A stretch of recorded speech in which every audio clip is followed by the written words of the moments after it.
আসন্ন জাতীয় সংসদ নির্বাচন এবং জনপ্রত্যাশা সম্মানিত সভাপতি জনাব মির্জা ফখরুল ইসলাম আলমগীর সাহেব, সম্মানিত আলোচকবৃন্দ, সামনে উপস্থিত সম্মানিত অতিথিবৃন্দ, সাংবাদিক ভাই বোনেরা, উপস্থিত সকল উপস্থিতিবৃন্দ, আসসালামু আলাইকুম।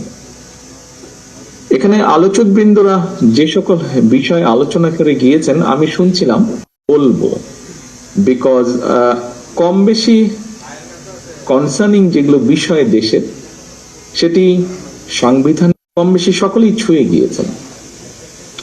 তো আমি খুব চিন্তার মধ্যে ছিলাম যে কোথা থেকে শুরু করবো। প্রতিষ্ঠানে এনরোলমেন্ট বেড়েছে, ইনশাল্লাহ পরবর্তী বিএনপি সরকার চাইছে আল্লাহর রহমতে জনগণের সমর্থনে আমরা সরকার গঠন করতে সক্ষম হলে পরবর্তী বিএনপি সরকার আমরা চাইছি যে এই শিক্ষিত নারীকে এই ফ্যামিলি কার্ডের মাধ্যমে আমরা তাদেরকে অর্থনৈতিকভাবে স্বাবলম্বী করে গড়ে তুলতে পারবো।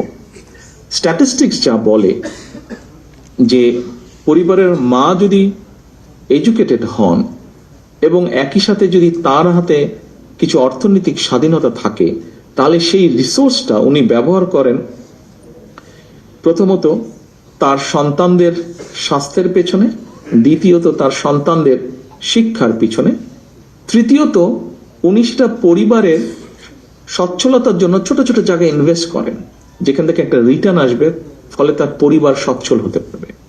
আমরা যদি এখন চিন্তা করি এইভাবে ফ্যামিলি কার্ডের মাধ্যমে আমরা একটি পরিবারকে সহায়তা করলাম, প্রথম 6 মাস, 1 বছর, 2 বছর, 3 বছরের মধ্যে আমরা রিটার্ন পাবো না, 5-7 বছর পরে গিয়ে ধীরে ধীরে আমরা রিটার্নটি পাবো।